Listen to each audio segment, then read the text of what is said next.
Hi, I'm Mark from Property Ventures.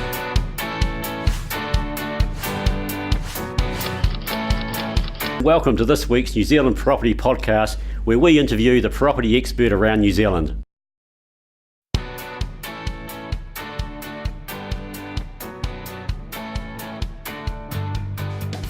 Hi, I'm Mark Honeybone from Property Ventures, and welcome to our weekly podcast, where we interview prominent members of the investment community, along with other professionals in the New Zealand property market. This is a free service from Property Ventures, so that you can keep current and learn from some of the best around New Zealand. To check us out, take a look at propertyventures.co.nz. We hope you enjoyed today's podcast.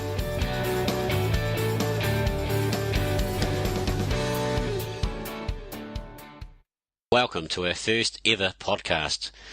This show is going to be a weekly affair where we interview experts in various fields from around the New Zealand property market, such as professional investors, valuers, renovators, agents and property managers.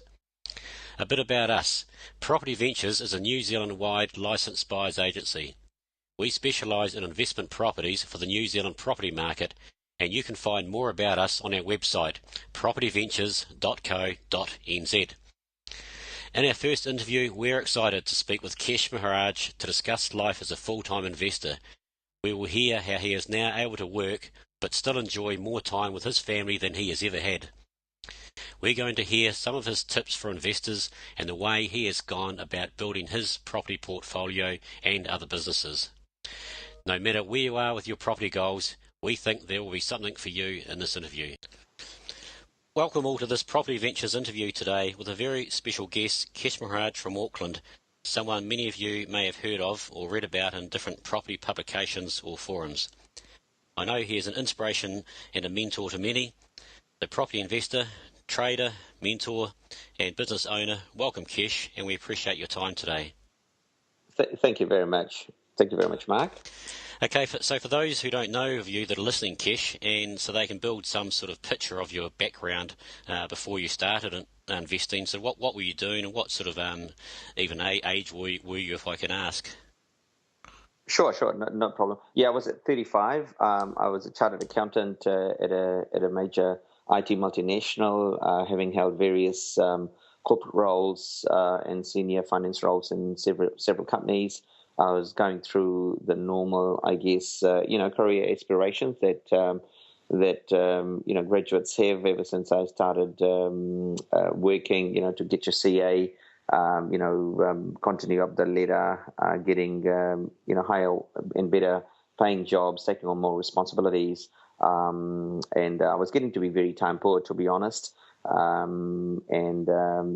hey, I was just doing the daily grind and continuing to climb the corporate ladder, doing what everybody else, was doing and was expecting me to do, I guess. That's a bit of my background. And I was doing fairly well at my corporate role. But an event that changed it all for me was my mother's passing away. She died of cancer.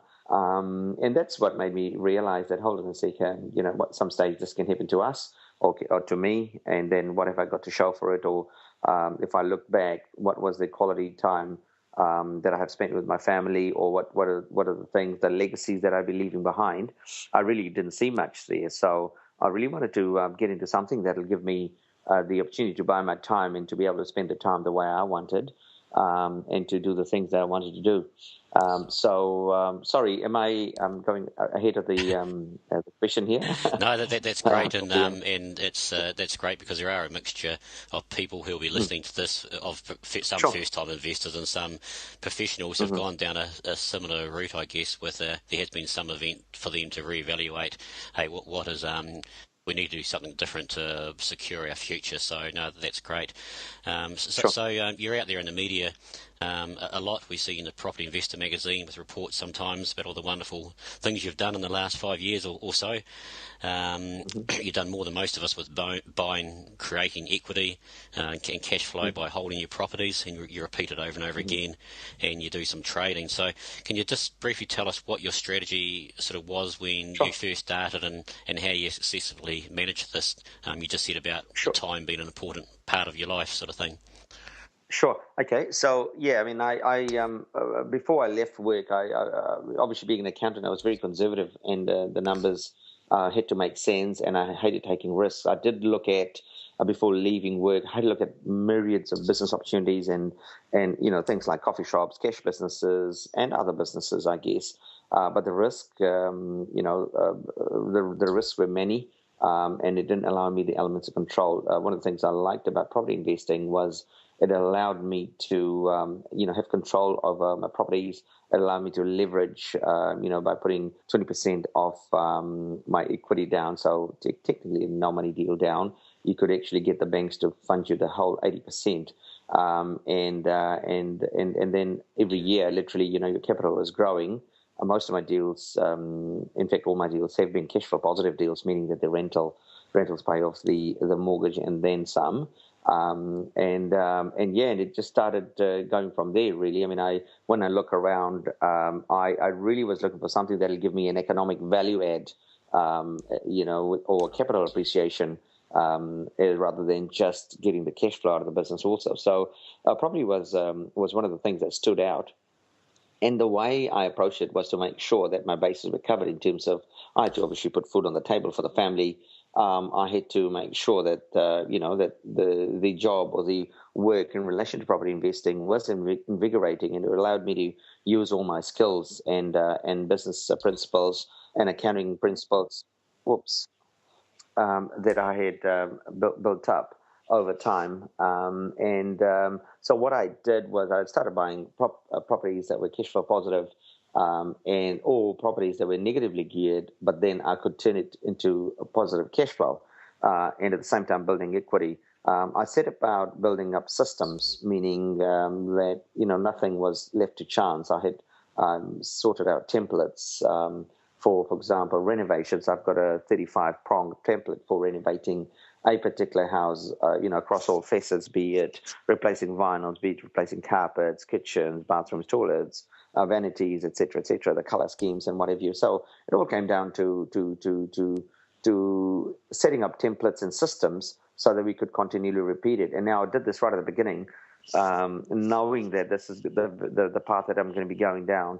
And that we're not going to be, like you do it for 2 months or 3 months and then you get into something else. I was totally focused, excuse me, into what I was doing, and I was reading everything that was coming my way. I was taking advice from mentors. I didn't mind paying for education, etc., which really helped me to progress very, very quickly because it allowed me not to make mistakes. And as I set up my systems, and as I worked with my power team, being my bankers, my mortgage brokers, my lawyers, accountants, etc., I was able to actually get through the loopholes very, very quickly, and I was able to pick up momentum. So the more I invested, the better I got, the better experience I got out of it. So now it's become really, really simple. I mean, every time an opportunity or deal comes up, I have to just have a quick conversation, and then we get the funding and make sure that the deal obviously has can stack up. And while I was doing that, I started building up other businesses because property is such a big field. I mean, I had a lot of requests for mentoring, so I was building up a consulting and mentoring business. I was building a buy and hold portfolio. I mean, I hold over 40 properties now, all self-paying. I set up a renovations business, which, to be honest, mostly looks after most of my rentals these days. I've set up a property management company, which at the moment is managing my portfolio. I've got no plans of taking on external customers, but the fact is that they're all systems, and I control the business through an app on my Android phone, and everything is all done online. So it just I look at McDonald's, for example, what Mr. Kropp did, and set up a system whereby anyone can basically come in and run this business, and it'll run by itself. And now the value of the rental portfolio, for example, has got a good value for the banks to loan against. So I guess looking back, look, I really had no idea, when I look back at 10 years ago when I was 35, that this is going to become pretty much the key part of my life. Initially, the plan was to build up a portfolio, and then spend 5 or 6 years with my children. They were just starting out in school, etc., and then go back to work or whatever. But then the more I got into it, the more I realized that, hey, look, I'm living my passion this way. If I was to go back and take a day job somewhere, I will go away from something which I enjoy doing and passionate about. Is fairly lucrative, and so I was able to replace my income by doing what I am doing, and haven't looked back really. The market has, and I'm sure, Mark, you'll probably come back to the Auckland market at some stage in your questionnaire. But for now, the way I look at it, the market is going great guns. But there's always opportunities out there, and if you've got your systems and your principles and I guess your leveraging mechanisms. Leverage is a big word in my dictionary because I use leverage in all facets of my business. Be it utilizing my bankers, be it utilizing my mortgage brokers, my renovators, my property manager who works for me. Like today, for example, I'm doing a webcast from home, while spending time with my boys before they start school. So I guess my biggest thing was time, and I've been able to free up my time to do, to follow my passions, and I work if I choose to work.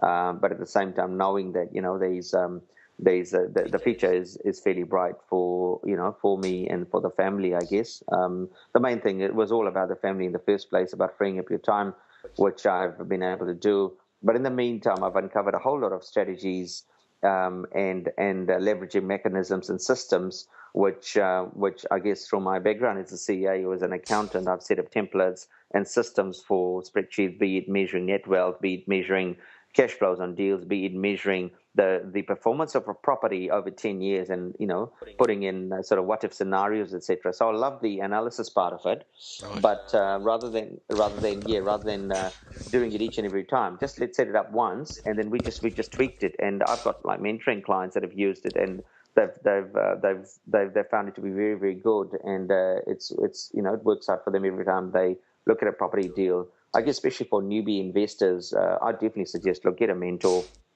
to start off with, to make sure you don't make the mistakes, and you can shave off 5 to 10 years of mistakes by just getting the right mentors who can teach you how to do things properly. Look, there's a lot of education and literature around. You can also follow that to make sure you're in the right path. It's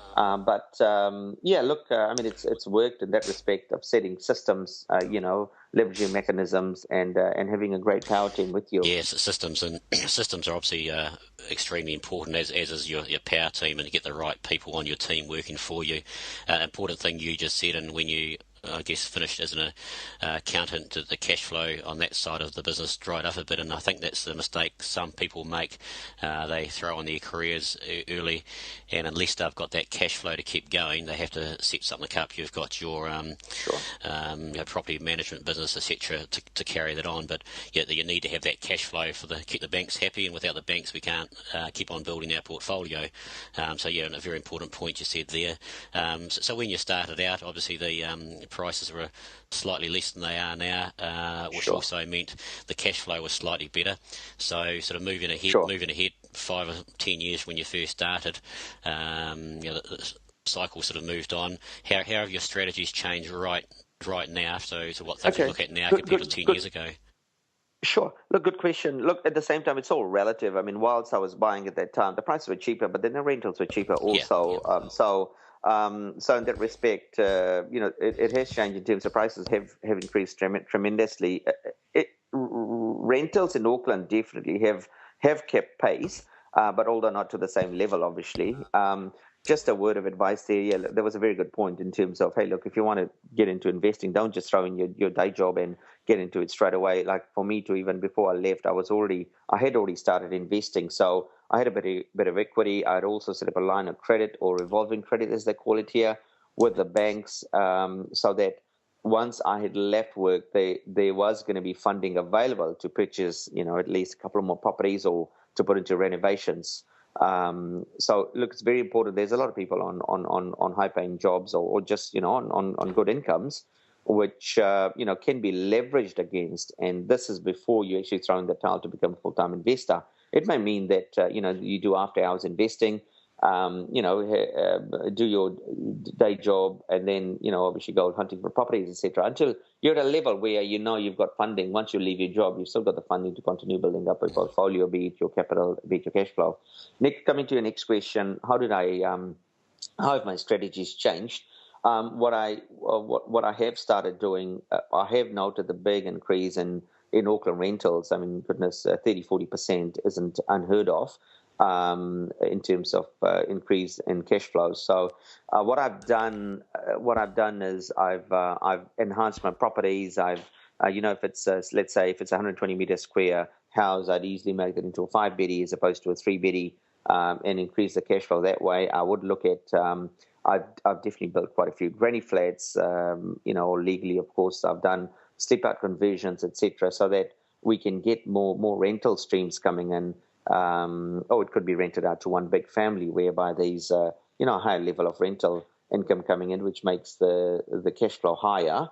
As you can appreciate, banks will probably shave off 20 to 25% of your rental income just so that they can actually do the calculations and make sure that they actually cover for any movements in terms of lack of vacancies or increase in interest, etc. So by the time they shave off that 25% off, you are left with a lower number to service your mortgages. So what I did was to increase the cash flow by either adding more dwellings. I mean, a lot of my properties have actually got that second dwelling, or additional rooms being put into the main house, so that you can actually command a better rental stream. What I have done is I've done a lot of market review on where the biggest cash flow areas are in terms of the best renters, the best rentals you can be getting.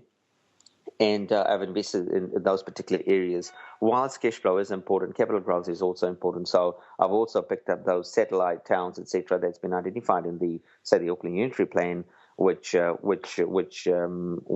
definitely have further capital appreciation. But at the same time, there's always people looking for properties to rent in those areas. So in terms of my strategy changing, I have started focusing more on capital growth areas. Excuse me. But at the same time, I've got a strategic plan in terms of what I'll be doing with my portfolio going forward. Like if the numbers aren't going to work on new deals for me now, I'll be building on my existing base, I guess, is one way of looking at it.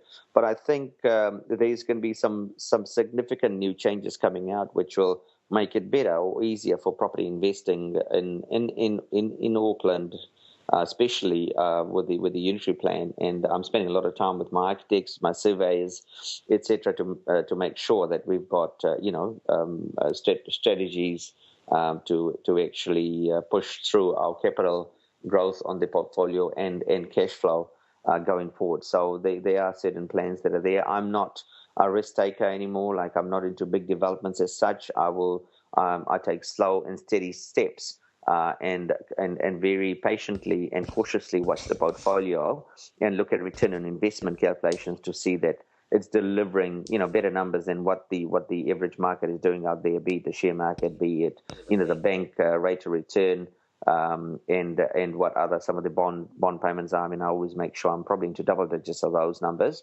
But yeah, I mean, I guess it's knowing your market, it's knowing your areas, it's knowing your rental streams, it's knowing your asset values, so that you can actually utilize or leverage off your asset values to buy more properties or to build up your portfolio. So answering your question, I guess there has been a change in strategies in terms of more towards capital growth, but at the same time looking at opportunities, which has got the X factor. For example, bigger land, or ability to convert a minor dwelling, or conversion of a legal sleep out, and so on and so forth. At the same time, understanding the rental market, which is keeping my eye on the cash flow of the business. Absolutely. So does that?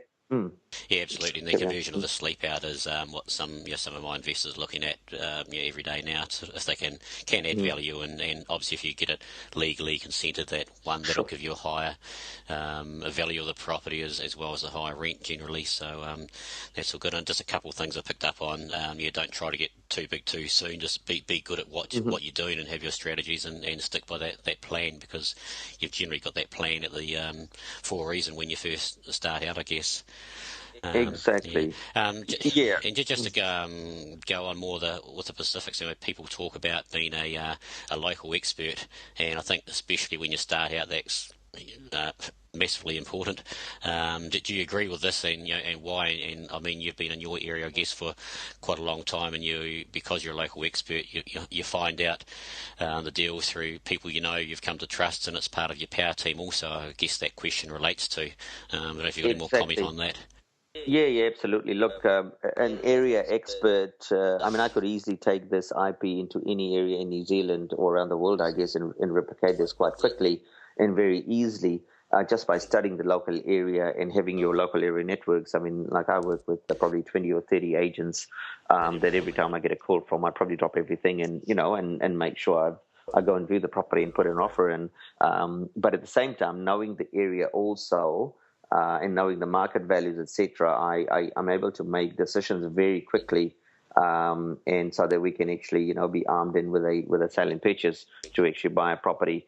It's not only in terms of buying a property across the boat, I guess. Even if you look at the renovation side of things, I mean, I know people on a standard three-beddy house have spent up to 60, 70, 80 grand, where it may cost me 35 or 40. So it's I guess knowing exactly which part of your power team you put together to solve your particular problem. I think property investing is all about. There's no such thing as getting rich overnight. It's got to be like a 10-year process, I guess, and you need to have the patience and the longevity, I guess, to be able to be in the industry and be able to go through the thick and thin. Of course, you'll hear. I mean, I remember a couple of years ago, there were people shouting out that Auckland was going to be going backwards by 30% or 40%, the next 2 or 3 years. Yeah, I And in remember fact, that. it's caught up. Yep. Yeah, exactly. But it's got to be based on market fundamentals and being a local area expert. I mean, I knew at that time, because of the supply and demand issue. I mean, look at Auckland now. We need 15,000 odd new houses a year. We're not even building 3,000. So hello, I mean, it's just going to be a question of supply versus demand, and the prices were sure to move up, which is exactly what's happened, both on the selling side and on the rental side. So people can say what they want, and it's media sensationalism, et cetera, et cetera. But if you know your area, I mean, I've got probably about 25 people on my books right now that are wanting rental properties in my areas of, areas that I deal with. So I know that whatever people say, I know that there's going to be a demand there. And by having your having spent so much time in the area, etc., I know the values in those particular streets Right. or in those particular patches. So I move very, very quickly when opportunities do come up. And that's so important because because you're a local expert, you know the area. When the opportunity comes up by one of your good agents, you can, as you said, you can react straight away. You know whether it's a deal or not a deal, and that's the difference between being out there all the time and being that local expert. Exactly. Yeah. I think that's the key thing, being out there all the time. I mean, a lot of investors come and go, or in terms of they're there now, but they're not there the next few months, etc. And that's where the opportunities. And this is a 24/7 business, and so long as you've got your tools and technology in place, Yeah. and you know how to siphon out deals and be getting access to deals, etc. You don't necessarily need to go and review every property, but just by knowing the values, you can actually make decisions and know that, look, this is how much equity you can make, or this is how much cash flow you can make, and it can fund the next deal, and so on and so forth. And the markets are doing, the passive capital growth is doing the rest for you. So long as you're out there, in my opinion, it's so long as you're out there taking action, etc. Whilst you're making a bit of equity now, a bit of cash flow now, the markets over time will obviously increase the capital, and make it far better, which is kind of has been a bit of a big bumper effect, I guess, on, it's like a big compounding effect. And the power of that cannot be underestimated, because, I mean, Auckland, as they say, has gone up 30, 40% in the past, few years. And that can be a big number. And that's where I think property investors, especially the longer term property investors, have actually been very successful, is because they've gone through, done the right things at the right time, Yep. slowly but surely. They've been building up equity. They've been doing the hard yards, getting their hands and fingers and themselves dirty, etc. Having the cries when tenants do evict and leave the place, etc. Look, it's all part of the game, Yeah, and you've got to be in it to experience it. absolutely. And until you go through the whole cycle and you learn there are different strategies throughout the cycle, which is another conversation in itself, that you can still Sure. make money through property. And I mean, just sort of moving ahead for you've already answered the question.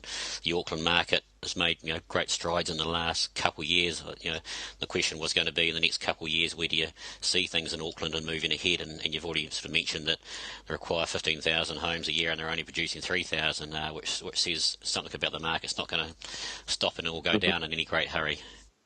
Mm-hmm. Yeah, look, very much so. My focus has always been your quarter acre sections or your bigger sections with a house.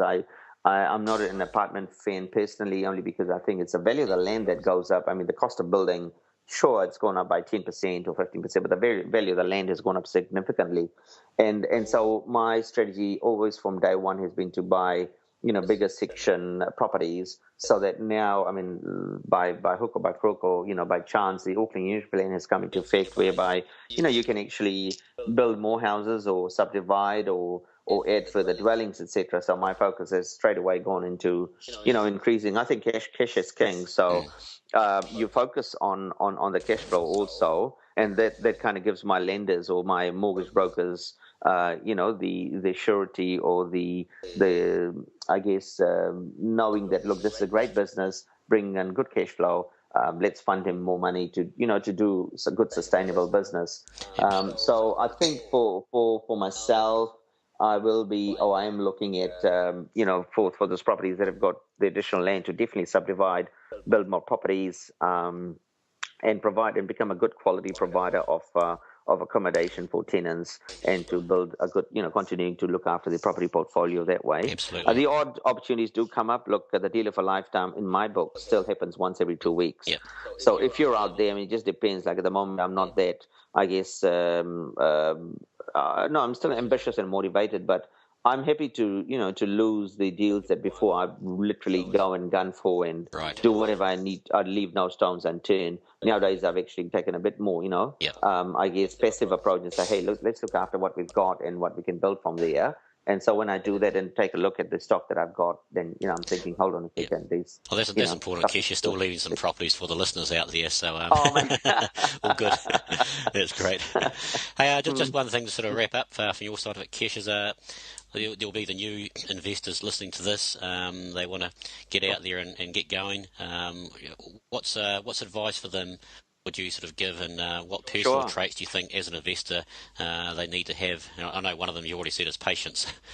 Sure. Look, I mean, and look, and look, I've got mentoring students, for example, and they do get impatient because let's say some of them want to buy a deal every 2 months or a deal every quarter, and they're not turning up, and just having that patience, all of a sudden they'll come across a deal which is got that all the criteria they've got, and they and away they go. So look, definitely patience is important. I guess lined with that is having thick skin.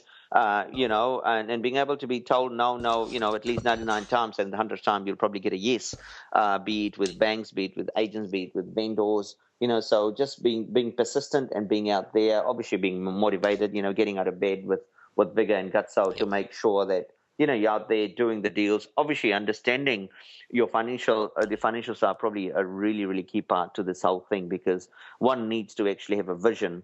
And in my opinion, I always set, 5 yearly goals and then 5-year goals, which are tied into the yearly goals, etc. Everything can be put into a quick A4 piece of paper, so that you've got your vision for your numbers, and this is where the numbers should look at. I mean, property investing isn't, it's about, also, if you can mix it with your family or your friends, etc., great. But look, a lot of the times you'll get knockbacks and hitbacks, and questions like, why are you doing this? This is just too hard basket. Why don't you invest in a share market, etc.? I mean, goodness, I can show you, 10 million reasons as to why you shouldn't. Only because of leverage advantage you get with property. But do not be dissuaded, or don't read the papers. To be honest, I mean, if you wanted to not look at negative things, look at it, but treat everything with a bit of I guess with a grain of salt, to make decisions for yourself, because property investing is all about becoming an expert and being able to make the decisions, and then be able to see your project through to completion. So you've really got to be picking up, honing in all these other skills of being potentially a property manager, a rental property manager, for example. Obviously, you build up your team of experts later on, but when you start out, you literally become the CEO of your own business, being a salesperson, being able to put the deal together, project managing renovations, etc. And managing a team of people, being 110, wearing 110 different hats, and that's where I guess for me, that's where the excitement comes in, because no day is like the other, and you're creating your own, future. You're creating your own destiny. So for the young investors, you just have to get out there and do it, get into it. As I say, the best time for investing is now. Sure, it's a rising market, but those deals do come up where you will make a bit of equity, you will make a bit of cash flow, and at least your legs on the rung or on the ladder, and you're starting to make advancement. Look, don't discount the abilities of good mentors, etc., people that you can work with to take the steps in the right direction. Look, there are also a lot of property finders. I know these days you don't really have them, but you can actually, get into get people to find deals for you or do joint ventures with, etc. But I guess the key thing is to have the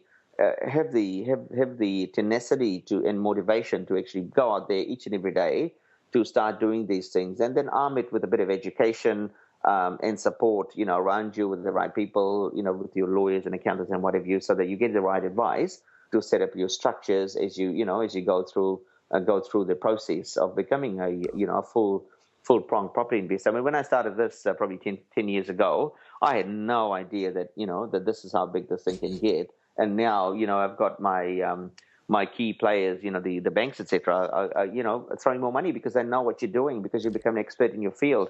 And they wouldn't lend money to buy their own shares, but they will lend you money to buy houses that you think is fit and that you need to give them reasons, rather than, then once you start being successful, then they start listening to you, which is great, because right at the beginning, they'll all say no and they don't want to have a bar of you.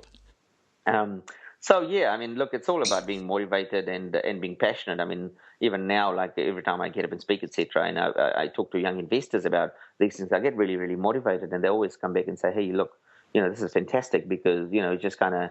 I think that, look, the market's going to do this. Like, I mean, that's been going around for how many years now? I mean, since 2010, I think there's been talk of the whole market falling. Even now, I think there was something in the papers yesterday about the OCRs being lifted significantly and whatever you. But if you continue to listen to that, if I was listening to that all the time, I probably wouldn't have even got out of bed and made my first investment. Yeah, unfortunately, that's what does happen to some people. And I was speaking to an investor a short time ago, and they were saying that they listened to the media too much in the last 20 years, and if they had just got out there and done it and brought it, they would have made a substantial amount in the last 15 to 20 years.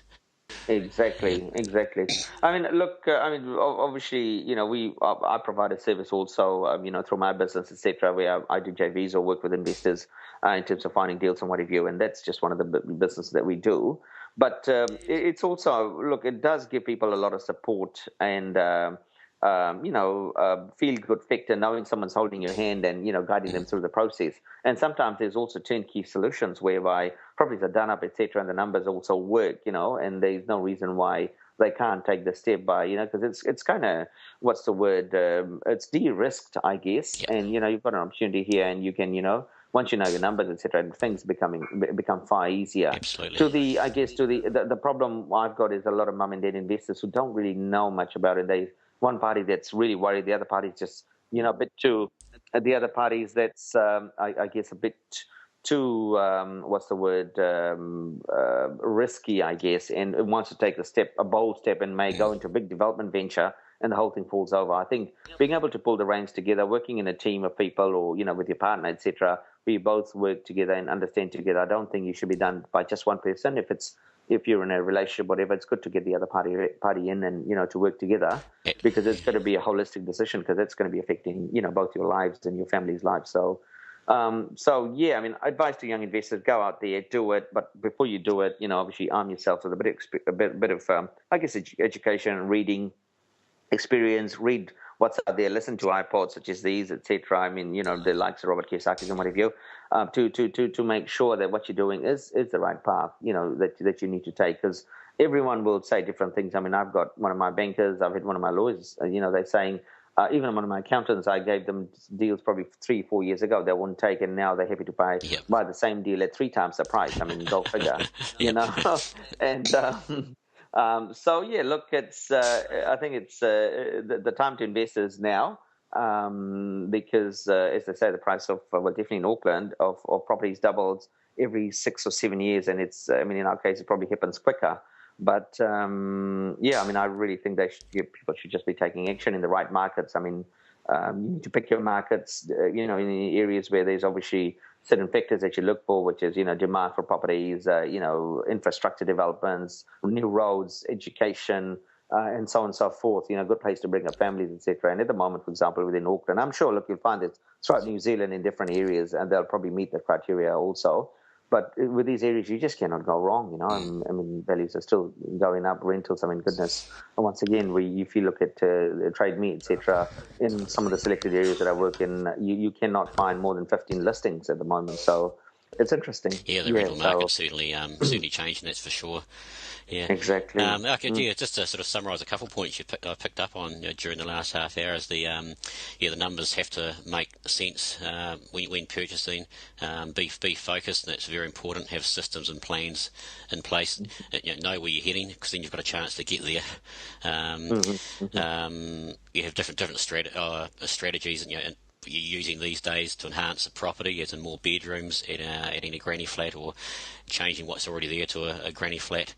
And persistence is, again, as you said, is an incredibly important word, because you do get knocks sometimes, and you shouldn't let those knocks knock you around too much.